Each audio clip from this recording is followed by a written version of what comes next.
Hello everyone. Today we are going to do your seventh chapter of History Class 8, which is about civilizing the native, educating the nation. That is about educating the nation. So it is going to be very interesting chapter. Do stay connected, and if you happens to like the lesson, do hit the like buttons, guys. Okay.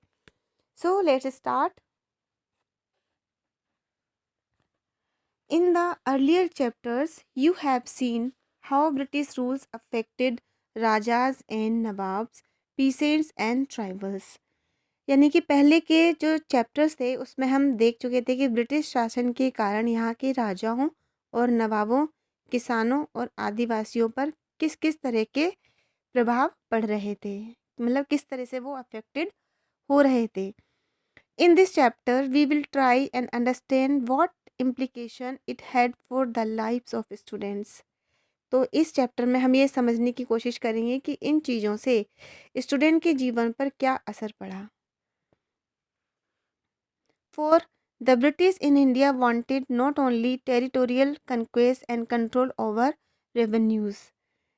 तो ये जानने का हम प्रयास करेंगे कि उनके जीवन पे क्या प्रभाव पड़ा। विद्यार्थियों के यानी स्टूडेंट के जीवन को समझना इसलिए ज़रूरी है क्योंकि भारत में अंग्रेज केवल वो यहाँ पर विजय करने मतलब विक्ट्री के लिए या फिर अ, उसको रेवेन्यू पे कंट्रोल करना ही अपना नियंत्रण नहीं चाहते थे, बल्कि they also felt that they had a cultural missions, they had to civilize the native, change their customs and values.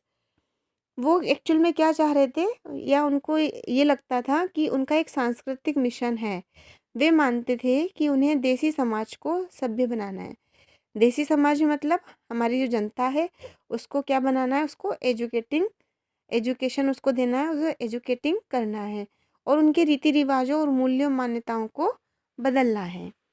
What changes were to be introduced? How were Indians to be educated, civilized, and made into what the British believed were good subjects? The British could find no simple answer to these questions. They continued to be debated for many decades. अब इसके लिए कौन कौन से बदलाव लाए जाने थे, मतलब क्या क्या चेंजेस करने थे। तो इंडियन को शिक्षित करने के लिए या उनको सभ्य बनाने के लिए तो अंग्रेज़ों की सोच के मुताबिक क्या बनाया जा रहा था, सिविलाइज यानी कि अच्छी प्रजा, यानी कि प्रजा बनाने के लिए उनको कौन कौन से कदम उठाए जाने थे। तो ये भी एक बहुत बड़ा क्वेश्चन था। अंग्रेज़ों के पास भी इन सवालों के कोई ना कोई बने बनाए कोई आंसर तो थे नहीं। इन सवालों पर कई दशक तक, ठीक है ना, डिकेड दशक तक बहस चलती रही, डिबेट उस पर होता रहा।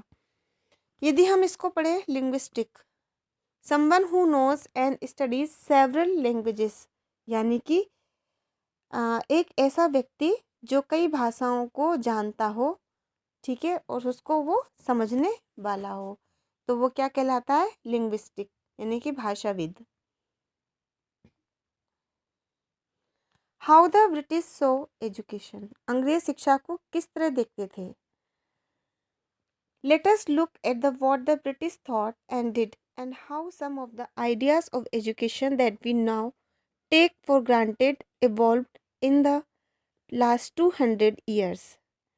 अब सबसे पहले इस बात पर ध्यान देना चाहिए कि शिक्षा के क्षेत्र में अंग्रेज क्या सोच रहे थे और शिक्षा के जो विचार हमें आज नॉर्मल दिखाई देते हैं या सामान्य दिखाई देते हैं। In the process of this inquiry we will also see how Indians reacted to British ideas and how they developed their own views about how Indians were to be educated. ठीक है, तो ये सब क्या था, ये पिछले 200 सालों में किस तरह से विकसित हुआ है। इस जांच के लिए, है ना, या हम कह सकते हैं इस इंक्वायरी के दौरान हम इस बात पर भी विचार करेंगे कि भारतीयों ने, इंडियंस ने ब्रिटिश विचारों पर किस तरह से प्रतिक्रिया दी और इस बारे में अंग्रेज़ों के विचार किस तरह के थे। तो ये भारतीयों को या इंडियंस लोगों को कैसे पढ़ाया जाएगा, ठीक है। तो ये क्वेश्चन, ये विचार उनके सामने था। द ट्रेडिशन ऑफ ओरिएंटलिज्म, यानी कि ट्रेडिशन क्या होता है हमारा, पारंपरिक, है ना, यानी कि परंपरागत जो विवाद आ रहे थे, है ना, भाषा को लेके जो बातें हो रही थी, उनको किस तरीके से उनको ओरिएंटल किया जाए, कैसे समझाया जाए, तो वो इस टॉपिक के अंदर हम पढ़ेंगे। In 1783 a person named William Jones arrived in Calcutta. सन 1783 में, यानी कि 1783 में विलियम जोन्स नाम के एक जो पर्सन थे, व्यक्ति थे, वो कलकत्ता आए। He had an appointment as a junior judge at the Supreme Court that the company had set up.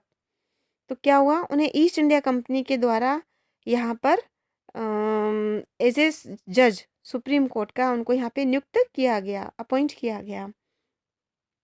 In addition to being an expert in law, Jones was linguist. तो क्या हुआ, कानून जज के पद पर उनको यहाँ पर अपॉइंट किया गया। फिर कानून का माहिर होने के साथ साथ जोन्स जो थे वो एक भाषाविद भी थे, यानी कि लैंग्विस्टिक भी थे, मतलब उनको बहुत सारी भाषाओं का ज्ञान भी था। He has studied Greek and Latin at Oxford, knew French and English, had picked up Arabic from a friend and had also learn Persian at Calcutta. He began spending many hours a day with pandits who taught him the subtleties of Sanskrit languages. तो यहाँ पे हम Jones के बारे में पढ़ रहे हैं कि वो कानून के ज्ञाता थे। कानून के ज्ञाता होने के साथ साथ उनको बहुत सारी भाषाओं का भी जो था ज्ञान था, ठीक है। तो उन्होंने ऑक्सफोर्ड में ग्रीक और लैटिन का जो है वो पढ़ाई किया था। वे फ्रेंच और अंग्रेजी भी जानते थे और अपने एक दोस्त से अरबी सीखने के अलावा फ़ारसी भी सीख चुके थे, ठीक है। और कलकत्ता में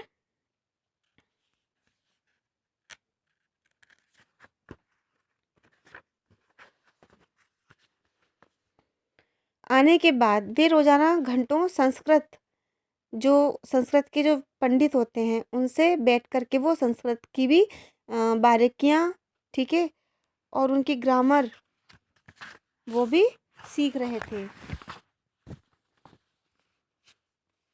Soon he was studying ancient Indian texts on law, philosophy, religion, politics, morality, arithmetic, medicine and the other sciences. तो क्या हुआ कि वो ये सब चीज़ें उनका तो वो अध्ययन कर रहे थे, यानी कि पढ़ाई कर रहे थे। कुछ ही समय में उन्होंने कानून, दर्शन, धर्म, राजनीतिक, नैतिकता, अंकगणित, चिकित्सा विज्ञान और अन्य विज्ञानों का प्राचीन भारतीय पुस्तकों का उन्होंने क्या किया, अध्ययन शुरू कर दिया।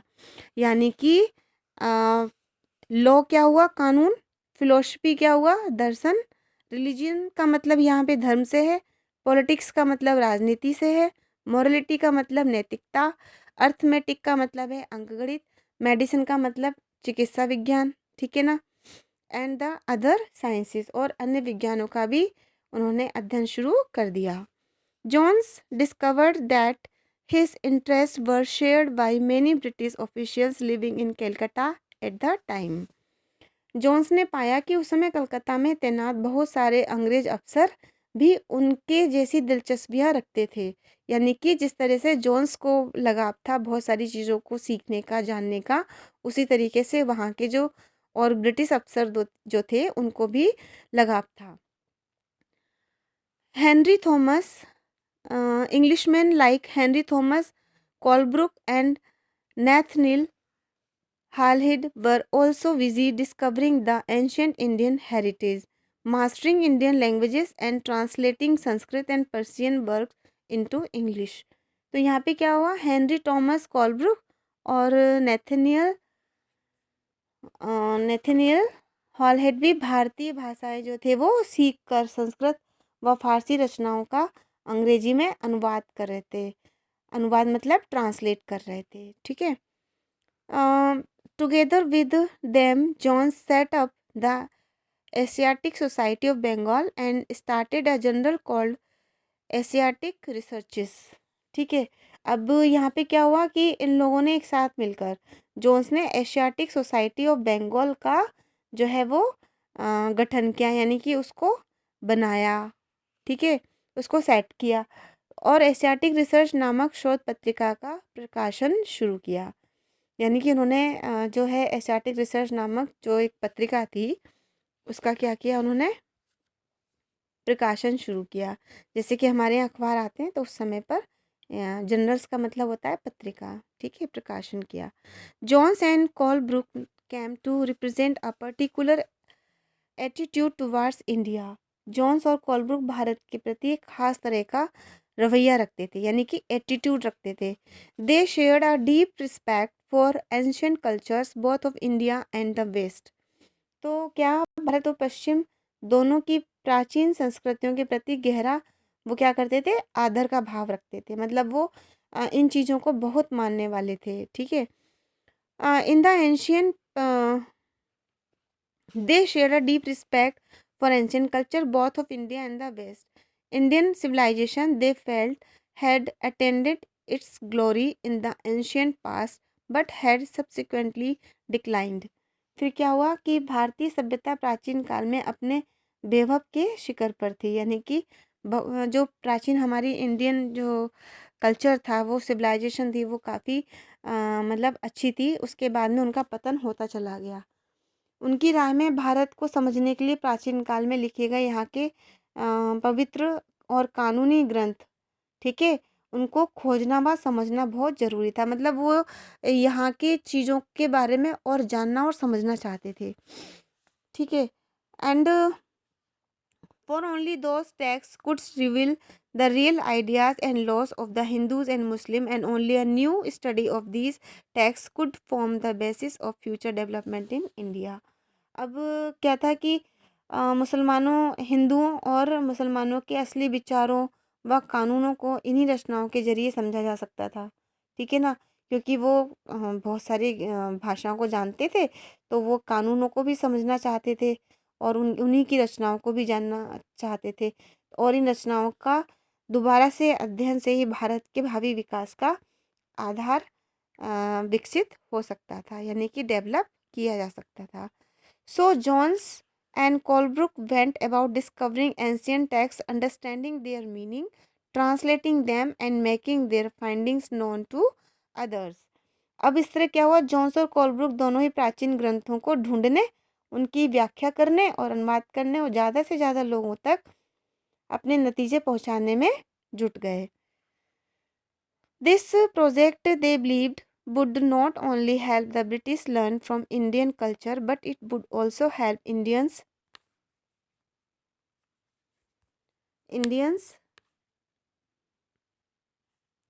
rediscover their own heritage and understand the lost glories of their past.